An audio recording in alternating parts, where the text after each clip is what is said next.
Jadi salah satu contoh istilah tim saya yang terjerat juga kayak gitu. Dan ini nada ancaman yang terakhir saya dapatkan untuk disampaikan ke beliau. Telah dicari, nggak tahu diri, si ditagi diem aja. Kalau dia nggak mampu bayar, kau itu yang busuk jadi itu kan kata vulgar itu kan, private parts-nya women kan. Kita akan kepala anak Anda, kita akan bikin hancur semua keluarga Anda. Bahkan yang paling parah itu ketika misalkan saya kena ini, ya kan, orang tua saya ditelepon. Kalau Anda nggak bayar sekarang utang anak Anda, kepala anak Anda saya kirim.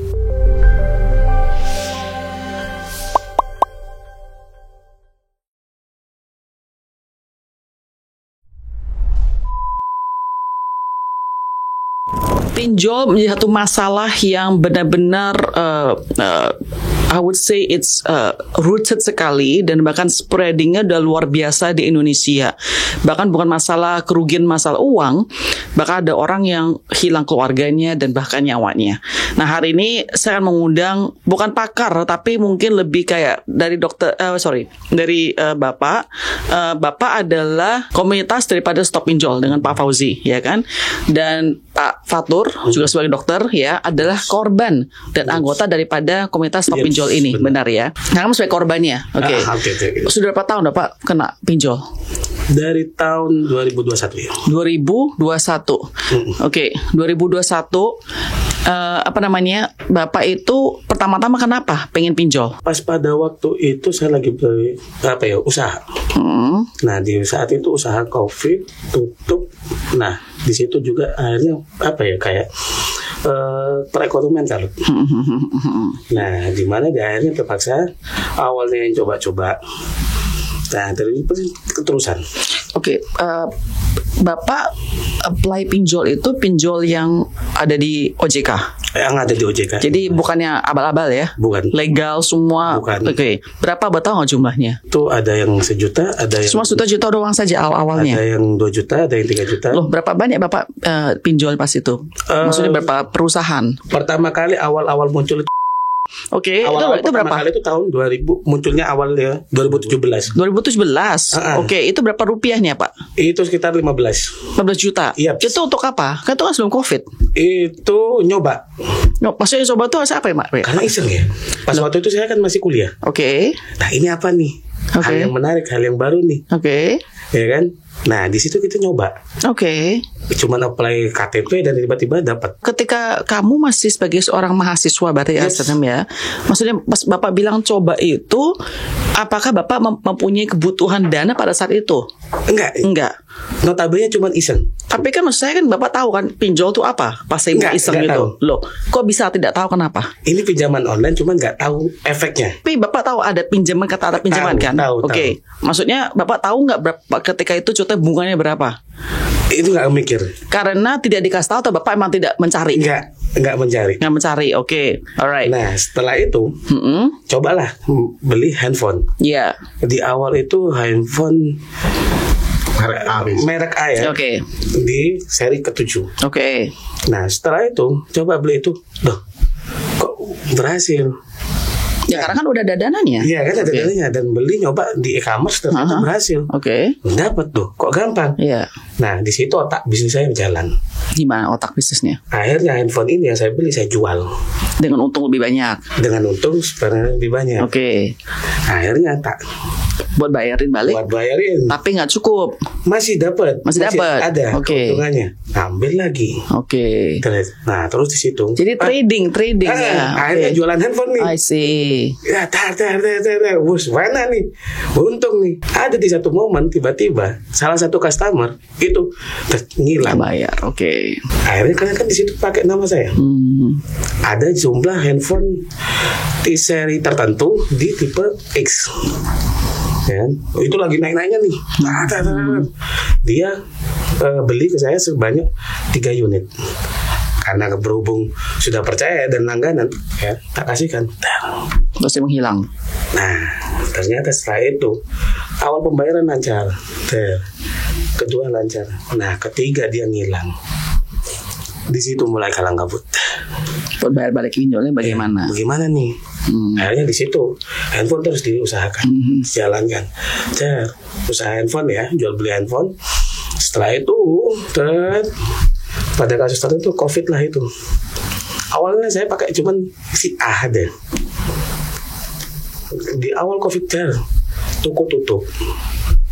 Dan pihak apa istilahnya pengelola gedung juga ya meskipun apa kamu tetap harus bayar uang sewa kontrak. Benar. Nah di situ akhirnya jadi ya apa ya ini kataku. Nah akhirnya bisa nggak karena di sini yang ini masih ada tanggungan ya, minjam tempat lain. Nah ini minjam tempat lain. Pas saya tanya dulu ya Pak ya. Pas tadi yang awal 15 juta tersebut dari pertama kali itu, itu Bapak pertama tidak tahu berapa bunganya. Tapi setelah itu kan tahu dong, setelah itu pas mulai. Berapa persen ya Pak ya per tahunnya? Sekitaran pokoknya per bulan 9 ya. 9%. Berarti Bapak punya bisnis itu bahkan lebih tinggi daripada 9% ya berarti marginnya ya. Karena margin profitnya per satu handphone itu bisa kita dapat 200 sampai 500 ribu. Oke. Per handphone. Oke. Alright. Nah terus pas Bapak tadi bilang pas COVID harus terbayar mall punya rental, terus tadi ada juga kasus-kasus orang tidak bayar dan lain sebagainya. Akhirnya Bapak punya tempat lain kan? Dengan beda perusahaan ya. Dengan beda perusahaan. Oke, itu juga bunganya 9%-an juga atau lebih? Malah lebih ngeri. Berapa? 2 minggu. Berapa persen? Per minggu. Berapa? 2 minggu sekali. Ada satu perusahaan kita sebut istilah perusahaan pinjam. Tenornya cuma 2 minggu. Terus berapa persennya? 50% kayaknya. 50%? Itu itu pinjol yang legal. 2 minggu. 50%? Yes. Siapa yang mau beli? Bisa apa? Bisa 50% kayak begitu? Wow. Gak ada dong. Ya gak ada. Saya yang bodoh. Tapi kamu gitu lah. Kamu desperate lah ya. Karena kamu mau usahain usaha kamu kan? Yes. Oke, alright. Jadi itu sudah tahun 2020 kan? 2021. Oke, berarti udah hampir 5 tahunan ya? Yes, benar. Jadi pas jatuhnya saya itu di posisi kena yang per mingguan, 2 minggu. Iya, gila sih itu. Bayangkan ada 3 kontrak. 3 tenor di situ, 3 kontrak yang notabene berdekatan. Dengan mereka mengasih jumlah minimal yang sangat besar sekali, 12 juta. 12 juta. Dan yang harus saya kembalikan itu untuk perpanjangan tenor aja 4 juta. Besar nggak? Oke. Sekarang masih terlilit dengan pinjol nggak? Sudah saya lepas. Caranya gimana mau lepasnya? Apa ya? Prosesnya itu benar-benar sangat memakan tenaga, dramatis. Bahkan sampai saya pengen bunuh diri. Oke. Karena apa? Hal yang seperti ini kan kita nggak pernah kita dapatkan. Alam bawah sadar kita kan juga mengatakan nggak akan pernah ada seperti ini di otak kita ya kan. Tiba-tiba datanglah dengan saat kita gagal bayar. Cacian, makian, dar. Debt collector-nya ya. Akhirnya kan membuat kita psikologis kita yang keserang. Nah, di situ kan kita frustasi. Saat psikologis kita secara mental kita terserang, akhirnya apa yang membuat kita frustasi, stres, makan dan tidur nggak nyaman, bawaannya emosi terus. Karena apa? Kita kan harus ditagih terus.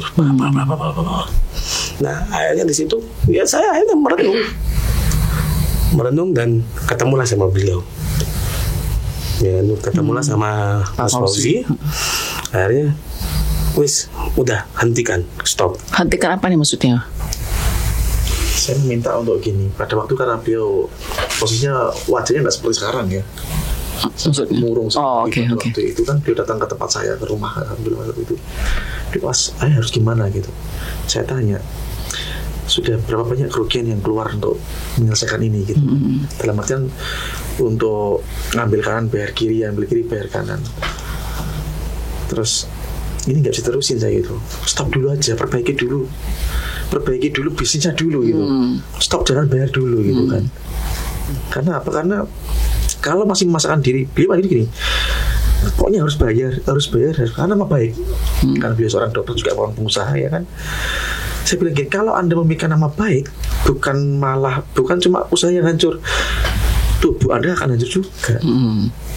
sampai di dermaga 3 pada waktu itu ya. Ya, jadi tempat saya merenung itu cuma ada di Suramadu dan Jembatan Suramadu dan di dermaga 3 Pelabuhan Ujung di Surabaya. Jadi di situ tempat merenung, ngeliat laut bawahnya, airnya membuat semacam halusinasi, halusinasi visual sama auditorik. Kita akhirnya auditorik pertama kali, udah kamu bunuh diri aja biar cepat selesai. Tapi visual, halusinasi visualnya yang saya dapatkan hanya gambaran orang tua, istri, masa saya harus mati konyol loh. Sedangkan orang tua saya sedang mengajarkan seterpuruk-puruknya kamu tetap harus bisa bangkit. Karena saya di sini bukan mau ngasih harta, tapi mengasihkan ilmu buat kamu. Itu yang jadi pedoman, dan saya memutuskan untuk oke, saya berhenti. Jadi akhirnya dia kan kemudian bersihin bisnisnya, berhenti dulu aja, jangan bayar dulu aja. Iya. Tapi kan kalau nggak bayar tuh bunga terus naik kan? Iya, terus naik. Jadi gimana solusinya pas itu? Nah, saya kan begini, fokus dulu bisnis. Jadi kalau bisnis udah mulai berkembang lagi, coba untuk negosiasi satu persatu. Ya kan, entah dengan menghubungi dari pihak aplikasinya atau menunggu debt collector-nya datang. Karena selama ini kan masyarakat tuh gini Bu, bingung, mereka harus kemana tuh bingung gitu kan. Dari pemerintah sendiri kan menyarankan jangan ngambil yang ilegal, kita tahu ya. Tapi ini nggak ilegal. Ya kan. Pemerintah bilang jangan ngambil yang ilegal gitu kan, ngambilnya yang legal. Dan OJK juga sudah rilis kan daftar pinjol yang legal itu apa saja. Masyarakat kan otomatis, oh iya ini yang nggak boleh, saya akan ngambil yang legal. Nah, setelah mengambil yang legal, terjadi seperti tadi 2 minggu dengan memang gini Bu, bunga itu memang sesuai aturan OJK betul. Namun langsung dipotong di awal tuh biaya administrasi. Jadi yang kita terima misalkan cuma 5 juta, kita bayarnya 7, sekian juta dalam waktu 2 minggu. Karena biaya administrasi tersebut. Iya, jadi bunganya itu sesuai ya 0,3 per hari gitu. Tapi biaya administrasinya dan biaya layanan itu dipotong dari awal pencairan. Yang diterima cuma 5 juta sekian, yang terbayar 7 juta sekian gitu. Dan bunganya itu harus hitung dari 7 juta bukan 5 juta tersebut ya. Iya, dihitung dari itu kan begitu. Nah, ketika masyarakat mengambil yang legal, dia kan berharapnya, oh ya udah ini legal ya, mau gimana pun harus diselesaikan dong. Dia berpikir 14 hari mungkin saya masih bisa mungkin jual apa biar bisa menyelesaikan ya kan. Ternyata di hari ke-11 setelah pencairan, teror, caci maki, ancaman, intimidasi mulai berdatangan. Kenapa? Berdatangan. Kalau Anda nggak bayar saat ini, maka akan saya sebarkan semua identitas Anda, foto-foto di galeri.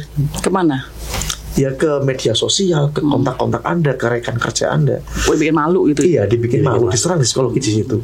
Nah, masyarakat juga tidak sadar atau mungkin bahkan tidak tahu, bukan tidak sadar ya, bahwa sebenarnya aplikasi itu tidak punya izin itu. Oh, jadi dia masukin datanya tuh double dari handphonenya dia. Iya, tapi sebenarnya aplikasi itu tidak bisa mengambil, bukan nggak boleh, memang nggak bisa. Nggak bisa, tapi kok dia bisa? Bukan hanya ancaman dan intimidasi. Ancaman doang aja. Iya, cuma punya bohong-bohongan. Iya, bohong-bohongan, bener bohong-bohongan gitu loh. Jadi setelah diancam seperti itu, namanya masyarakat awam yang tidak pernah mendengar caci maki, intimidasi, kaget. Bahasa yang ambil email lah, ambil IP address. Oh, dibikin kayak begitu. Masyarakat awam kan tidak tahu di situ, iya kan? I see, oke. Dari situ berpikir, waduh, nanti chat WA aku semua kesebar, emailku semua kesebar, foto-foto privasi saya dengan keluarga tersebar. Akhirnya masyarakat mau nggak mau, saya harus lari kemana nih? Baru 14, baru tanggal 11 ya kan? Kemana? Mau nggak mau dia akan ngambil pinjol yang lain untuk nutup yang pertama. Dan kejebak yang seperti itulah. Oke, jadi kalau bisa contoh tadi dengan dengan dokter bahwa sekarang besar bisnisnya dulu. Kan jadi akhirnya negosiasi. Jadi apakah setelah itu sukses melakukan hal tersebut? Ada yang bisa, ada yang tidak, Bu. Terus kalau yang tidak gimana? Saya suruh tahan sampai dia mau ngasih. Akhirnya Karena tahapan gitu. Walaupun kadang-kadang masih ada 6 bulan, 1 tahun, di ACC baru saya suruh bayarkan. Oh gitu, oke. Iya. Tapi maksudnya berhasil nggak setelah dinegosiasi dengan tahan-tahan negosiasi? Berhasil juga. Karena mereka prefer get something daripada nggak nothing. Iya, betul sekali, betul. Oke. Kalau misalnya contohnya orang nih ya, bisnisnya itu kan kalau ini kan kasusnya emang bisnisnya dia. Kalau dia tidak ada bisnis, karena emang tadi contohnya tadi awal-awal ya, kamu nggak tradingin, kamu cuma mau handphone doang saja. Dia nggak ada bisnis, nggak ada kerjaan, itu gimana solusinya ya? Ya nabung dari pendapatan mungkin dari pasangannya, dari dia kerja sehari-hari. Saya minta untuk ngumpulin dulu. Karena gini Bu, pada dasarnya orang kena pinjol itu yang diserahkan mentalnya dia, psikologinya dia. Nah kalau dia udah, saya nggak mau kerja Mas, saya malu di tempat kerja, saya nggak mau keluar rumah Mas. Nah kalau Anda tidak keluar rumah, tidak mencari nafkah, sampai kapan? Kapan bisa selesai? Iya kan? Tapi dia masih dilema.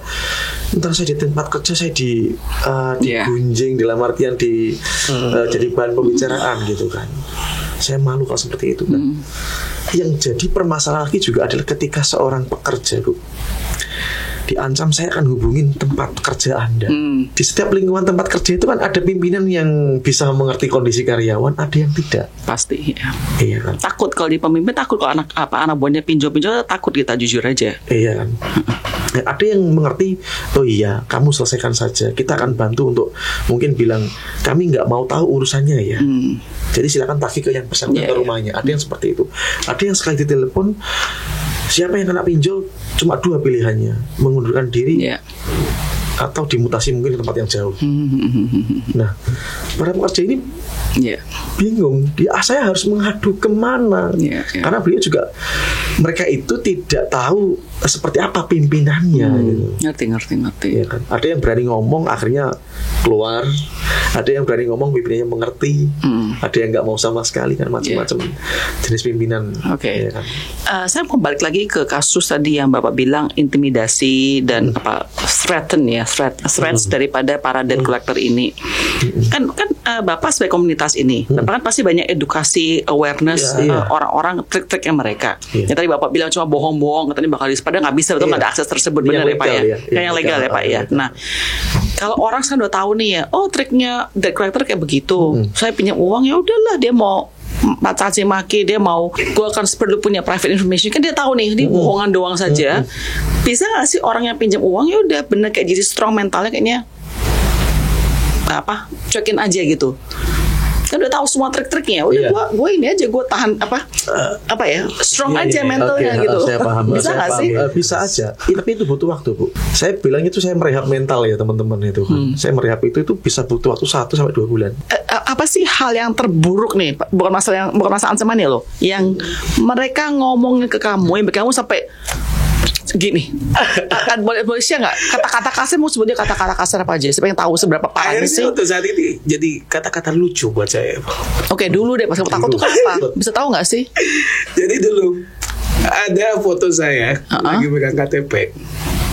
Nah, di situ dikatakan membawa uang kabur anak yatim. Saya aja nggak tahu saya bawa uang kabur anak yatim seperti apa, kok bisa dikatakan. Oh, jadi dia mau menyebarkan hoax tersebut. Oke, apalagi dia pernah itu nggak sih keancam secara fisik? Nggak pernah. Bisa datang ke rumah lu kayak memukulin kamu atau gitu, nggak pernah. Oke, itu kalau yang pinjolannya kamu ada kasus kayak demikian. Jadi nggak cuma mau ngomong-ngomong doang aja ya. Ada juga ada menculikan. Sorry, dia datang ke orangnya atau lewat WhatsApp? Lewat WhatsApp Bu. Bilangnya gimana? Kita akan kepala anak Anda, kita akan kepala Anda, kita akan bikin hancur semua keluarga Anda. Bahkan yang paling parah itu ketika misalkan saya kena ini, ya kan, orang tua saya ditelepon. Kalau Anda nggak bayar sekarang utang Anda, kepala anak Anda saya kirim. Akhirnya orang tua ini otomatis jual kebun, jual apa kasih anaknya untuk utangmu bayarin. Jadi ini, sorry tak potong Mas Fusi. Jadi ini boleh saya buka. Jadi salah satu contoh istilah tim saya yang terjerat juga kayak pinjol. Dan ini nada ancaman yang terakhir saya dapatkan untuk disampaikan ke beliau. Nah, seperti ini. Saya boleh bacainnya ini? Iya. Namanya jangan. Iya. Telah dicari, nggak tahu diri si ini, ditagih diem aja. Kalau dia nggak mampu bayar, kau itu yang busuk jadi itu kan kata vulgar itu kan, private parts-nya women kan. Ini kepada orang yang pinjol. Iya, dari kolektor ini. Oke, maksudnya gini loh. Saya nggak tahu ya. Maksudnya kalau saya kayak begini, saya itu aja kayak langsung ngeblok nomornya aja gitu saya. Nah, saya nggak suka gitu. Saya pengen tahunya mental orang yang pinjol itu, Pak. Iya. Maksudnya kenapa kok bisa sampai kena ke mereka? Misal contoh kayak anak-anak saya, tim saya di Everest Media, ya kan? Kan mereka bikinnya kayak apa ya? Lelucon atau kayak kayak spam gitu. Ya udah blok aja gitu loh. Ini warnanya gimana sih kok sampai bisa nggak sampai tahu psikologi debt collector itu kok bisa sampai kena sampai orang ketakutan dan merasa aduh gimana gitu loh. Di Indonesia kan budaya cuma 2, Bu. Apa? 1 nggak enakan. Ya benar. 2 kepo kan? Kepo. Iya. Dia nggak enakan karena dia tahu teman-temannya kepo akan urusannya dia. Iya benar.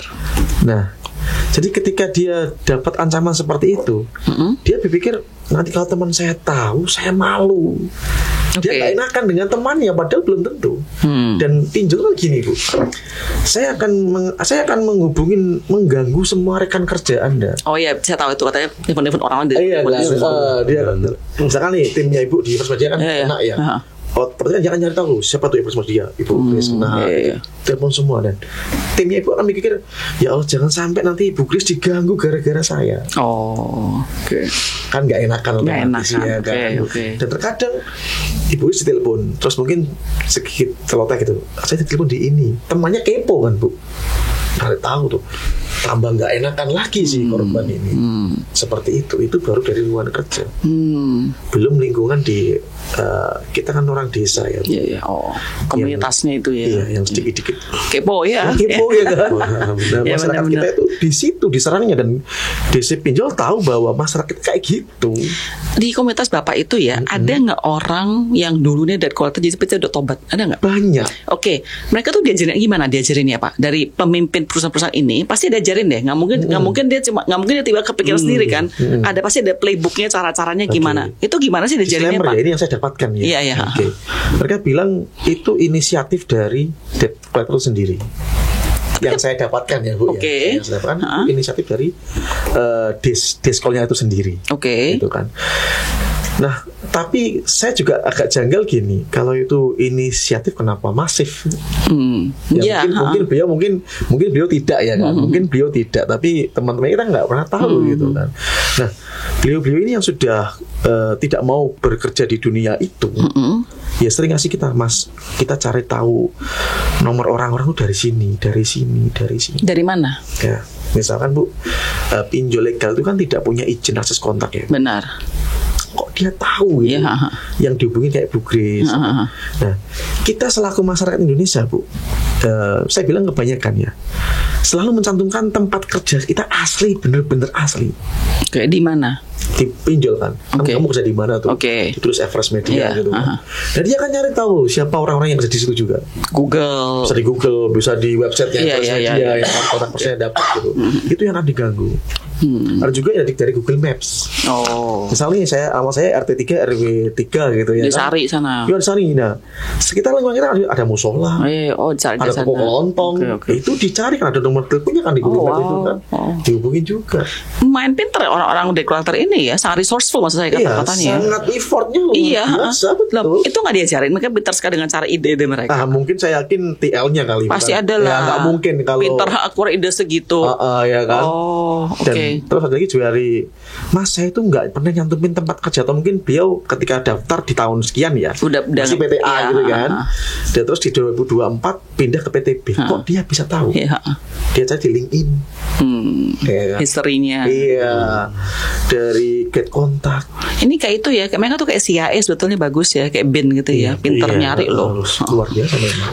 Mereka dikasih kuota nggak Pak? Harus dapetin contohnya dari kolektor dikasih kuota nggak sih harus? Yang saya dapatkan informasi ya Bu ya, mereka dapat data itu sehari 1.500 nasabah. 1.500, oke. Ya. Dan harus direspon itu setelah 10%-nya. 10%. Oke, direspon ya Bu. Hanya direspon saja. Bukan dibayar loh ya, cuma ini. Tapi ke pembayaran nggak dikasih kuota pembayarannya ya. Yang penting harus ada responsnya. Respon dulu. Nanti kemudian di tim yang lainnya lagi. Karena setelah direspon dianggap dia masih takut masih gitu. sungkan tadi. Apalagi Alkitabnya, mohon maaf saya sedang nggak ada duit, Iya. saya usahakan besok. Dikejar lagi malah. Itu tambah. Jadi artinya kalau saya sebagai seorang yang meminjam uang, lebih baik saya nggak respon kan. Jadi Nggak respon. tambah dicuekin sama orang itu, Iya. dia nyari yang lebih nggak sungkan-sungkanan gitu, bener nggak sih? Nah, masyarakat kita ketika dia nggak merespon, dia berpikir sudah jauh, Bu. Iya. Ntar malah kemana-mana. Ya kayak tadi ke LinkedIn lah, ke Google Map yang kanan kiri rumah kita.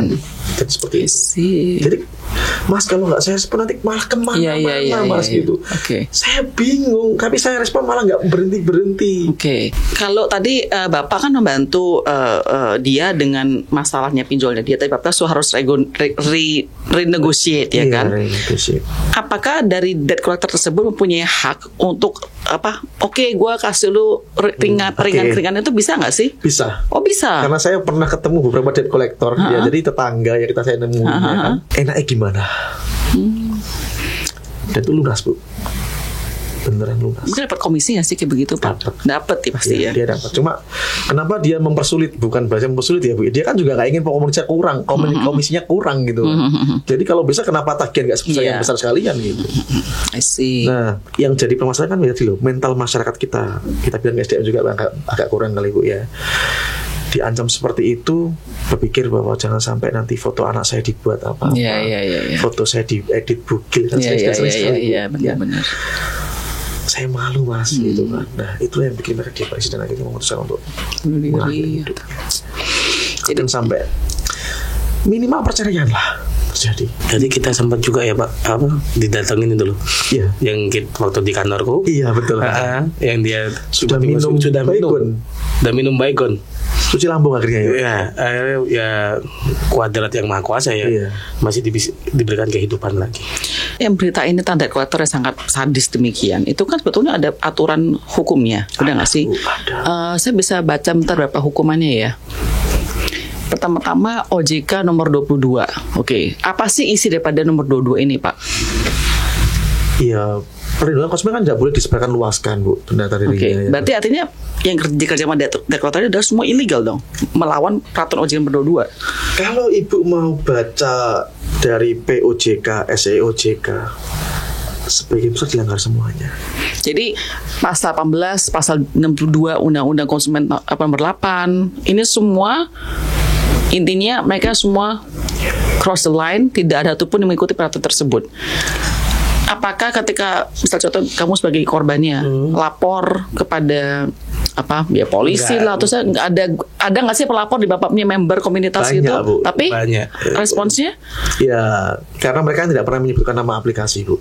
Satu itu ya kan. Jadi problem itu tidak pernah nyebut aplikasi. Tapi orang yang pinjam itu kan ingat saya hanya punya aplikasi A, aplikasi B, paling nggak dua atau tiga katakanlah ya kan. Dan yang jatuh tempo cuma ini gitu, nggak mungkin dong yang aplikasi yang lainnya ya kan, dan tidak pernah menyebutkan aplikasi. Oke. Dan yang saya alami sekian bulan ya Bu dari komunitas itu ya, yang ilegal pasti nyebut aplikasi. Oke, terus? Yang legal justru malah tidak. Oh. Ini yang sekarang udah terpatur nih, punya yang legal gitu ya. Tidak pernah ancamannya menyebut aplikasinya, tapi seorang lain yang lainnya gitu, dia punya ilegal pasti nyebut. Kalau sampai pada ini saya dari uang ini gitu. Oke. Kalau yang legal nggak pernah, langsung aja. Yang paling sadis yang baru kemarin dialami oleh seorang guru, oke. ya kan, di Jakarta Selatan juga. Baru telat sekitar 2 hari, ya. Dikirimkan Gojek, ya kan, ke rumahnya beliau. Karena beliau di sekolah, yang di rumah adalah putri usia kelas 6 SD. Nah, si Gojek kan datang tuh. Terus ditelepon kan sama yang order. Mas, tolong kasihkan ke anaknya. Kasihlah ke anaknya. Anak sekecil itu, Bu, dicaci maki, Bu. Sampaikan kepada ibumu yang punya utang, dengan bahasa atas tadi itu ibu itu. Anak saya don, dan 2 kali kejadian. Baru kemarin. Dan tadi pagi juga ada seorang pekerja juga, sebelahnya ada rumah makan gitu ya, order sampai sekian ratus ribu, tolong kirimkan ke kantor sebelahmu atas nama ini. Jadi destinasi pinjol itu sudah sangat keterlaluan sekali. Ya, tapi maksudnya polisi nggak bakal bisa ngapa-ngapain nggak begitu ya? Saya nggak bisa bicara banyak hal itu. Oke. Karena ya ada beberapa teman yang sudah lapor ke pihak kepolisian tuh, udah mas nggak usah dipanjang lagi. Nanti kalau memang dia datang dan marah-marah, telepon kita saja. Tapi kan Enen ada di telepon, dibantu nggak? Ya ada Bu, tapi kan memang nggak datang, dalam artian nggak hanya nah, gitu loh. Kalaupun datang pun juga kebanyakan baik ya. Kalau saya jadi debt collector ya, tadi kan ada apa yang tadi pakai ojek itu kan ya. Saya bisa kirim barang itu loh yang menakutkan di loh. Contohnya kucing mati itu loh. Jarang Bu. Biar orang kayak oh my gosh gitu loh. Kayak mafia. Gitu. Nggak ada ya. Mereka itu lebih seneng kayak mereka juga nggak modal kan Bu.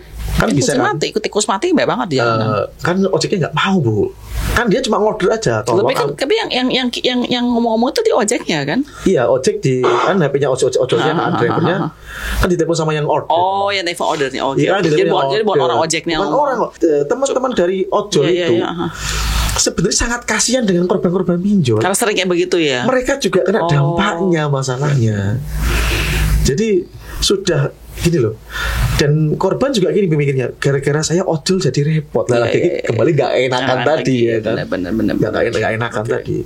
Gara-gara saya ojol jadi datang ke sini Mas, jauh-jauh mau jemput saya nggak jadi gitu. Ada lagi yang paling nyusahin ojol itu ketika orderan dia kan ketika order kan yang belian ojolnya dulu. Nanti baru nyampe ke rumah dibayar sama yang dapat kiriman gitu ya kan. Nah, kadang-kadang korban-korban pinjol itu berpikir kalau masih nilainya masih wajar mungkin 30-50 ribu dibayar kasihan gitu kan. Dia sampai 300 uang dari mana? Nah, dilema lagi ingin nggak dibayar kasihan ojolnya, walaupun kita tahu ojol bisa ada SOP untuk mengembalikan itu kan ya. Tapi kan panjang prosesnya itu kan. Ojolnya kasihan, si korbannya juga, debiturnya juga kasihan gitu. Jadi memang ya kayak hal kayak gini loh, nggak enakan tadi jadinya dia malah menyakiti dirinya sendiri gitu. Kalau Bapak sekarang melihat di nggak tahu Bapak ada data nggak di komunitas Bapak ya. Sekarang itu profesi-profesi yang pinjol itu paling banyak apa Pak? Paling banyak hampir merata Bu. Bisa sebutin profesinya yang bikin shock gitu loh. Anggota dewan. Apa? Anggota dewan. Oh ya, anggota dewan aja ada pinjol. Itu mungkin mau beli handphone, itu mungkin mau beli mobil sports car kali. Enggak, hampir sama kasusnya. Serius, Jadi laki-laki nama baik. Anggota dewan apa lagi? Terus notaris juga. Padahal dia orang legal bisa tahu. Lawyer. Wow, kebanyakan orang-orang kayak begini ya Pak ya, kan orang pinter bukan orang bego gitu, orang pendidikan. Uangnya berapa sih, dipakai berapa? Kenapa pertama bisa mau pinjol dulu awalnya? Kenapa nggak ke bank saya begitu? Gini Bu, mungkin ada yang tadi iseng-iseng, ada yang iseng-iseng. Ya kayak tadi. Ada yang iseng-iseng. Ada yang memang kita kan tidak pernah tahu kebutuhan manusia seseorang. Mungkin lagi mendadak belum gajian, butuh anaknya sekolah mungkin. Jadi mungkin ada kebutuhannya kan. Karena saya lihat teman-teman yang kena pinjol itu nggak ada Bu hartanya bertambah, pasti berkurang. Habis ya. Pasti. Nah, bahkan ketika pertama kali saya ketemu dengan beliau ini, kaget kan. Masa iya seprofesi beliau kena seperti itu? Iya, kan otomatis. Akhirnya lama-lama orang itu kan curhatnya jarang Bu. Jujur di awal jarang sekali. Tahu-tahu Mas saya itu kan takut Mas menghubungi teman kerja saya. Kalau boleh saya tahu pekerjaannya apa Bu? Ya, saya seorang dokter spesialis juga ada. Oh iya? Iya. Saya seorang dosen. Wow. Saya anggota dewan Mas. Gila ya? Iya. Saya anggota dewan. Saya lawyer. Loh, kok bisa lawyer takut? Saya kan sempat gitu Bu ya. Kok bisa lawyer takut gitu kan? Laki-laki nama baik.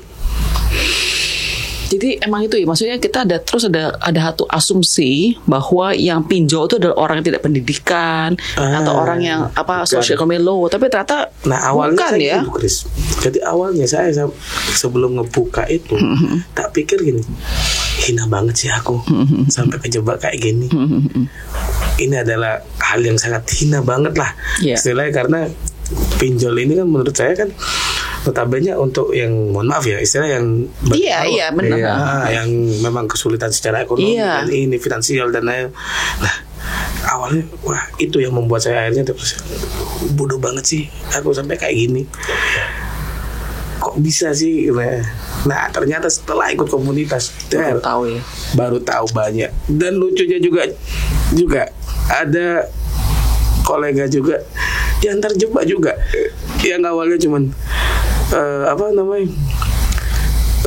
biasa-biasa aja, tapi kok tiba-tiba tak lihat murung. Akhirnya saya panggil, kenapa? Gini. Nah, tak lihat handphonenya, nggak sengaja aku lihat handphonenya, saya lihat handphonenya, ternyata ada ini aplikasi. Ada aplikasi. Iya. Pengen tanya, kamu tadi awal pas dari tahun 2017 itu kamu minjem uang dari pinjol tersebut. Itu dari bukan aplikasi, itu dari ads atau dari mana, atau orang tahu teman informasinya dari mana? Wow, itu iklan lah di mana-mana. Iklannya di social media kah, atau di games, atau di mana? Di sosial media. Kepampang kok di kayak website itu ada iklan, ada flyer kayak di ads, berarti ads ya. Oke. Banyak kok. Oke. Sekarang Bapak punya komunitas berapa orang? Ada 14 ribuan. 14 ribu. Itu pasti masih kecil banget ya. Saya jujur ya Pak ya, saya tuh nggak bilang setiap hari, tapi sering banget di DM sama orang yang bilang, Bu, bantuan pinjol. Tapi saya kan nggak mungkin kasih bantuan, saya nggak kenal mereka. Juga banyak scam kan yang pura-pura pinjol. Jadi saya tidak. Maksudnya saya pengen kalau kamu nonton ini, tolong ikut komunitasnya Stop Pinjol ini ya. Itu caranya di mana Pak? Saya punya TikTok, akunnya namanya Stop Pinjol. Stop Pinjol. Mungkin bisa Bapak kasih tahu itu data Stop Pinjol di mana, saya bisa sebutkan nggak Pak di kamera? Di TikTok kita punya akun namanya @stop pinjol ya. Jadi itu akun untuk orang, saya kan ngasih edukasi ke TikTok itu untuk ngasih tahu lah bahwa saya nggak semengerikan itu loh. Okay. Gitu. Dan saya kasih alasan-alasan yang jelas. Begini gitu kan. Dan harapan saya sih masyarakat bisa tersadarkan, nggak semenakutkan itu gitu. Saya bisa. Karena gini Bu Grace, sekarang ini lagi banyak ada momentum ya, oknum-oknum yang memanfaatkan ketakutan orang. Ya gara-gara pinjol. Orang kena pinjol itu kan dalam benaknya harus selesai hari ini. Akhirnya ada yang jual jasa lah, ada penghapusan data pinjol, jasa backup pinjol. Tapi itu semua bohong ya? Jasa backup penagihan, kan? Kalau saya bilang semuanya bohong sih enggak sebenarnya, tapi lebih ke memanfaatkan situasi. Gitu kan. Alright. Nah, misalnya orang mau ke Stop Pinjol tadi di TikToknya, maksudnya di message aja atau bagaimana? Kita ada kontak personnya. Ada di sana ya. Ada kontak personnya memang. Saya mau tanya satu pertanyaan terakhir, tapi saya sebagai devil's advocate ya. Kan Bapak bilang dari pihak yang kalian berdua sebagai komunitas dan juga sebagai korban. Alright. Saya tanya, misalnya saya ini yang punya pinjolnya. Saya legal loh dari OJK dan lain sebagainya. Kan udah jelas memang bisnisnya adalah untuk bikin kalian ngutang saya seperti bank. Kamu ngutang sama saya, ada bunganya. Saya sebagai pempunya pinjol, saya harus bagaimana kalau nggak pakai intimidasi tersebut? Bisa kasih solusi nggak? Dengan cara yang bagus kan bisa Bu. Bagusnya tuh gimana Pak? Mungkin dengan kadang-kadang masyarakat itu kan bilang, tolonglah saya kasih waktu 2 hari 3 hari. Kadang seperti itu. Kadang bilang, tolong kasih waktu mungkin restart untuk bayar cicil berapa kali gitu kan. Karena yang saya temui di masyarakat, di komunitas saya ya Bu ya, tidak ada yang bilang, Mas saya mau gabung di komunitas Anda, saya nggak mau bayar sama sekali. Enggak. Mereka tuh membayar cuma perlu waktu. Mau bayar butuh waktu. Jadi artinya pas kamu nggak bisa bayar, kamu pernah nggak sih, maksudnya gini, apakah langsung debt collector-nya langsung cucu-cucu gitu ke kamu, atau ada ngobrolnya masih nggak ada, langsung frontal antagonistik begitu? Tidak ada Mas kita gini nggak ketemu apa, nggak ada? Nggak ada. Saya punya data Bu, satu pinjol legal OJK, kita nggak sebut namanya ya. Jangan sebut namanya. Jadi biar adminnya kan total 7 juta. Tapi kamu dapatnya 5,3 karena dipotong 1,6 untuk biaya admin platform, bener ya Pak ya? Kembalinya terus 2 hari. Kembali harus bayarnya 7,78 juta ya. Ini bukan Bapak punya kan? Takut jangan dong. Iya. Jadi menurut Bapak adalah seharusnya all these companies pinjol ini seharusnya sarannya adalah jangan langsung frontal, tapi coba ngobrol, karena Bapak merasa bahwa orang yang utang itu bukan yang mau lari dari kewajiban mereka, tetapi maunya adalah I just need more time. Benar ya? Yes, betul. Untuk mengembalikan ke semuanya. Oke, misalnya sudah ngomong dengan bapak, ayo kita gini gitu, terus dia udah setuju, terus dia terus nggak bisa, apakah bapak bolehkan? Oke deh, kalau misalnya dia nggak memang nakal, ngeyel, oke kita harus hantam dengan cara-cara tersebut. Ya kan mungkin bisa menggunakan gugatan kan. Gugatan. Udah ada hukum nih di negara kita ya kan. Gitu. Tapi saya rasa orang-orang yang masuk ke saya itu nggak ada orang yang bilang saya nggak mau bayar sama sekali mas. Awal masuk ya maksudnya ya. Jadi bilangnya aku bantu toh. Gimana caranya saya bisa berkomunikasi dengan mereka? I see. Ya Oke. kan? Gimana saya menyehatkan mental saya dulu? Karena gini Bu, ketika hutangnya masih hitungan juta, belum ya, puluhan benar, ya, masih masuk akal dia mungkin jual motor, jual apa selesai. That's true. Sudah seperti Om Fatur tadi, udah sekian mungkin nilainya udah sekian ratus, yang saya mau kan rata-rata di atas 150. Dan bahkan kagetnya juga saat awal gabung ada yang sampai hampir mencapai 500, 600, 700. Wow. Terus mereka mau jual apa lagi? Karena rumah udah kejual, mobil udah terjual. Iya, udah nggak ada apa-apa lagi. Udah di rumah benar-benar sudah tinggal diri. Dan memang itu yang bikin saya kaget, Bu Kris. Saya pikir itu yang paling besar saya, ya kan? Ternyata ada yang besar lagi. Ternyata ada yang lebih besar lagi. Oh, berarti polanya seperti ini. Dia perpanjangan. Iya, dia tutup lubang dari lubang. Akhirnya membengkak. Dan yang paling lucu ya, ketika misalkan saya nih, istri saya katakanlah ya kan, masukin ibu rumah tangga, pekerjaannya ibu rumah tangga, dapat 15 juta. Dapat sampai 50 juta juga ada. Mesti kan kalau bank pasti lebih ada limitnya, ada credit checknya. Ya Pak, nggak masuk akal Bu dengan seorang ibu rumah tangga yang mohon maaf yang belum tidak punya penghasilan ya kan, hanya dapat dari suaminya kok dapat limit sekian puluh juta gitu. Iya. Jadi emang ada sedikit ada sedikit trapping ya, kayak mau trap menjebak orang itu kayaknya ada di sananya ya. Iya. Ya kalau bank biasanya kan ada papernya lah. Papernya harus ada. Nggak sembarangan kasih orang begitu saja. Kita begini, yang bikin saya kita ngomong misalnya masalah kontrak darurat. Kalau perbankan di Indonesia itu kan kita harus mengkonfirmasi. Iya benar nggak sih gitu. Benar. Nah, pinjol tidak Bu? Iya, gampang sekali langsung kayak begitu saja. Ya. Oke. Di komunitas Bapak ada nggak sih orang yang kalau Bapak kan berbisnis, ada nggak sih orang minjem uang tuh cuma benar-benar buat gaya hidup lifestyle lebih lavish gitu dan lain sebagainya? Perhitungan saya cuma sekian 0,00 Jadi sekian. mayoritas bukan demikian ya. Bukan. Kebutuhan dana tiba-tiba sakit, bisnis kayak begitu. Oke. Thank you so much loh buat kalian berdua yang sudah sharing. Maksudnya saya baru ada satu. Saya nggak pernah pinjol, jadi saya nggak tahu gimana behind the scene. Tapi hari ini yang paling saya sukai adalah Bapak memberi satu komunitas, menurut saya itu sangat luar biasa ya, terutama Indonesia. Ini banyak orang diam banget loh. Jadi saya bilang ini, kamu ke sini aja, ke stop pinjol aja biar bantu sama Bapak. Kan Bapak lebih ngerti daripada saya gitu loh. Soalnya mereka minta saya uang juga pasti nggak usah nutupin mereka punya lubang terlalu banyak, terlalu gede. Udah terlalu Bu Kris udah terlalu banyak DM yang masuk untuk banyak banget. Tolong bantu. Maka itu saya sengaja nyari, tim saya bilang tahu cari orang yang pinjol, saya pengen tahu gimana. Soalnya nggak bisa bantu mereka semua gitu, banyak setengah mati gitu loh. Sama Bu, ketika juga orang sudah ada Mas tolong bantu saya, itu harapannya ya tolong lepaskan saya dari pinjol ini. Nah, mohon maaf saya potong ya. Jadi itu yang terjadi sama saya dulu. Rencana kayak hal-hal yang konyol seperti itu, nge-chatting influencer lah. Oh gitu, kamu juga itu. Oh, itu beneran scam, itu beneran. Oh, ada balik kamu nggak? Enggak, bukan saya sampai ngirim DM ya, enggak. Tapi kepikiran ya kan. Karena kan kita ngeliat di sosial media mereka. Iya. Wow, uangnya nggak kalau bahasa saya sih uang tanpa seri. Oh iya. Oh, jadi gitu, uangnya segepok. Karena kamu apa itu ya udah benar desperate ya. Nah, cuma kan nggak saya lakukan. Nah, makanya kan kaget. Karena banyak yang nge-DM Bu Kris. Menarik ya. Oh, okay. No, I mean thank you so much ya. Jadi saya seorang mereka DM saya, ya saya harus arahkan ke Bapak untuk bantu at least bagian administrasinya, bukan dokumentasi. untuk apa ya, membantu membayar. Bukan benar untuk bantu membereskan caranya dengan proper ya kan begitu, dan menguatkan mungkin kalau mentalnya lagi down dan lain sebagainya, benar ya Pak ya. Untuk menghindari masyarakat ketipu dengan yang jual jasa gagal bayar pinjol. Tadi Bapak bilang manfaatkan itu itu karena sudah sangat masif. Korban yang hampir tiap hari ada yang DM ke saya jadi korban ya kan. Terus harus bayar lagi buat jasa-jasa tersebut. Buat bayar jasa. Karena kan gini Bu, mungkin saya dikit ya. Tidak semua pinjol kan seperti yang dipikirkan seseorang. Artinya, Mas saya punya pinjol ini, tapi yang saya tahu di sana itu infonya menakutkan sekali. Dan dia bilang kalau sama saya pasti aman. Saya bilang kamu tanpa dia aman.